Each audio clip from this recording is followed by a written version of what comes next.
اور وہ الجبارو، الجبارو، الجبار جو ہے یہ قرآن کریم میں ایک مرتبہ آیا ہے، اور یہ عجیب نام ہے، اس کا معنی ہے بہت زبردست ذات کو الجبار کہتے ہیں۔ اور اس کے 3 مفہوم ہیں جبار کے۔ ایک مفہوم اس کا یہ ہے کہ بہت زیادہ عظمت و شان والا، ایسی عظمت و شان، ایسا قہر و غلبہ، یہ ایسا کسی دوسری ذات کو حاصل نہیں ہو سکتا جو اس ذات کو حاصل ہوتا ہے۔ اور ایک معنی یہ ہے کہ یہ گویا کہ جبیرہ سے ہے، مطلب یہ ہے کہ یہ کاموں کو درست کرنے والا، یعنی ٹوٹی ہڈیوں کو جوڑنے والا۔ اور وہ جبار کے علاوہ کوئی نہیں ہے، کیونکہ یہ ہڈی کا ایک عجیب نظام ہے کہ ہڈی جب ٹوٹ جائے تو کوئی دنیا کی طاقت اس کو جوڑ نہیں سکتی۔ یعنی اطباء کا اتفاق اس بات پہ کہ ہڈی کو ہم جوڑتے نہیں ہیں، بلکہ اس کو اپنی جگہ پہ فکس کر کے لگا دیتے، دیٹس اٹ۔ ہمارے پاس ایسا کوئی مرہم نہیں ہے جو اس کو جوڑے، ہاں جب فکس کر کے لگا دیتے۔ اب اللہ تبارک و تعالیٰ اس کے اندر عجیب ایک نظام چلاتے ہیں، ایسا مایہ خارج ہوتا ہے کہ جو اس کو جوڑتا ہے۔ اسے اللہ کو جبار کہتے ہیں کہ ہڈیوں کو جوڑنے والی ذات صرف اللہ کی، کو اور جوڑ ہی نہیں سکتا، اس لیے جبار ہے۔ اور ایک یہ اس کا معنی عظمت کے ہیں کہ جس بلندی اور عظمت کی شان اللہ تبارک و تعالیٰ کو حاصل ہے، وہ دنیا کسی دوسری ذات کو حاصل نہیں ہے۔ تو گویا کہ اس معنی میں جو ہے یہ جبار ہے۔ ہمارے اردو میں تو جابر کا لفظ استعمال کیا جاتا ہے کہ جو ظالم ہو، لیکن عربی میں جابر کا لفظ جو استعمال کیا جاتا ہے ٹوٹی ہڈی کو جوڑنے والا۔ اس لیے حدیث میں دعا آتی ہے یا جابر العظم الکثیر، اے ٹوٹی ہڈیوں کو جوڑنے والے، میرا فلاں ٹوٹا ہوا کام کر دے، فلاں کر دے۔ کیونکہ دل جب ٹوٹ جاتے ہیں، ٹوٹے دلوں کو بھی اللہ ہی جوڑتا ہے، کسی اور کا بس نہیں ہے کہ اس کو جوڑ سکے۔ تو اس لیے حدیث میں اس کو جابر العظم الکثیر کا، ٹوٹی ہڈی کو جوڑنے والا۔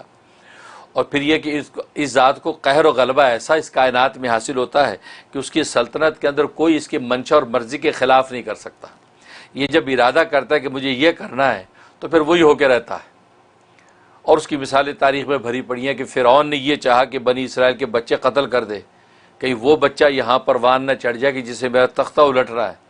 جب اللہ تبارک و تعالیٰ نے چاہا کہ وہ بچہ پلے گا، پیدا ہوگا اور پلے گا بھی، تو اللہ نے فرعون کے محل میں اس کو پالا، اس کے اپنے ہاتھوں سے پلوایا۔ سبحان اللہ۔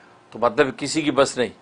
نمرود نے چاہا کہ آگ کے اندر ابراہیم خلیل اللہ علیہ السلام کو جلا کے راکھ کر دوں، جب اس نے نہیں چاہا تو آگ جو ہے وہ ابراہیم کے لیے گل و گلزار بن گئی، اس کو جلا نہیں سکی۔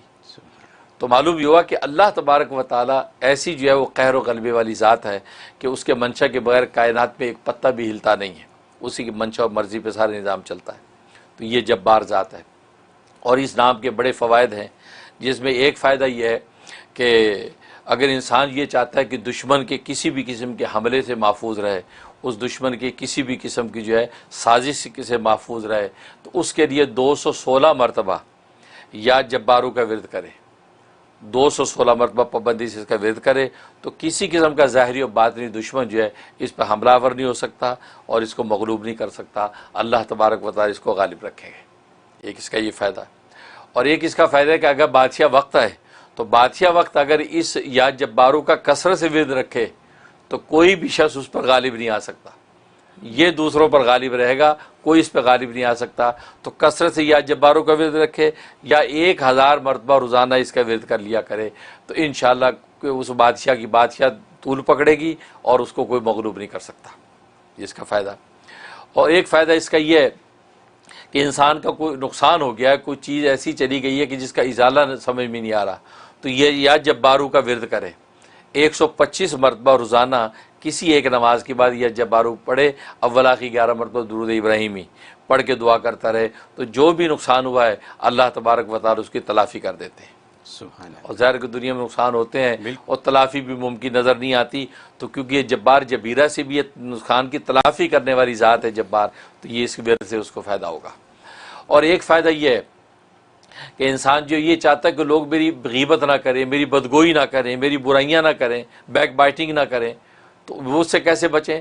اس کا طریقہ ہے کہ اپنے نام کے اعداد نکال لے تو نام کے اعداد کے مطابق پڑھے، ورنہ خود اس اسم کے جو عدد ہے وہ ہے 206، تو 206 مرتبہ پڑھے، یا یہ کہ زیادہ صورتحال زیادہ گمبھیر ہے تو پھر 1100 مرتبہ پڑھے، اول آخر 11 مرتبہ درود ابراہیمی کے ساتھ روزانہ پڑھے اور 90 دن کی نیت سے پڑھے، تو انشاءاللہ کوئی بھی اس کی جو ہے برائی نہیں کر سکے گا، بلکہ اس کی تعریف کریں گے، اس کی اچھی چیزیں سامنے لائیں گے، اس کی بری کوئی چیز سامنے نہیں لائیں گے، تو غیبت اور بدگوئی چھوڑ دیں گے لوگ.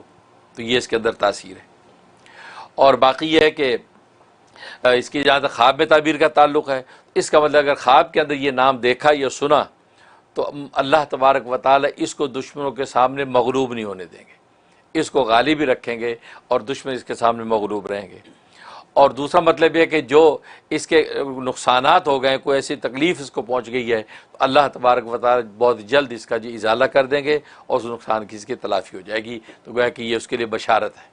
تو اس کو چاہیے کہ 2 رکعت نماز شکرانہ ادا کرے، اللہ کا شکر کرے، دعائے خیر مانگ لے، تو اللہ اس نام کا پورا پورا اثر اس کو عطا فرما دیں گے. سبحان اللہ. یہ ہے جب بات. حضرت ایک تو یہ آپ نے فرمایا کہ یہ گوند کا کام کرتا ہے ہڈیوں کو جوڑنے کے لیے. بالکل بالکل. یہی بات ہے نا، ہاں گلو. بالکل صحیح بات. یہی ہے گلو، کیونکہ اور کوئی گلو ہے نہیں دنیا میں، پیدا ہی نہیں ہو پیدا ہی سکا. نہیں ہو سکتا. بالکل حقیقت. تو یہ ایک ایسا یہ پڑھنے سے ایسی اس کی تعبیر ہے کہ گلو کا کام کر جاتا ہے یہ. بہرحال ایک یہ، دوسرے آج آپ نے پھر عمران خان کو بڑی اچھی رائے دے دی کہ 206 دفعہ پڑھ لیں یا 1100 دفعہ پڑھ لیں یا ایسے پڑھ لیں تو مطلب ان کی حکومت جو ہے یہ اچھی چلے گی اور غالب رہیں گے. ٹرمپ بھی پڑھ لے. ٹرمپ بھی پڑھ لے. ٹرمپ کو تو کلمہ پڑھنا پڑے گا پہلے. نہیں، ذکر کے لیے تو کچھ بھی ذکر کر سکتا ہے. بہت خوب. اچھا، تو یہ بات ہے، ٹھیک ہے. اور دوسرے یہ کہ دشمنوں پر غالب آنے کے لیے پھر یہی جو بہت ہمارے یہاں بہت عام ہے اور ہر شخص کی خواہش ہے کہ وہ ہر دل عزیز ہو جائے. اور یہاں اس میں یہ تاثیر ہے کہ ہر دل عزیز یعنی لوگ بیک بائٹنگ چھوڑ دیتے ہیں، برائیاں چھوڑ دیتے ہیں، تو آپ کی شخصیت نمایاں ہو جاتی ہے اور بہتر ہو جاتی ہے. مطلب یہ چھوٹی چھوٹی باتیں اور ایسی باتیں ہیں کہ جو روز مرہ کی زندگی میں استعمال کی چیزیں اور آسان چیزیں. 206 دفعہ پڑھنا کیا مشکل ہے. یہ آپ نے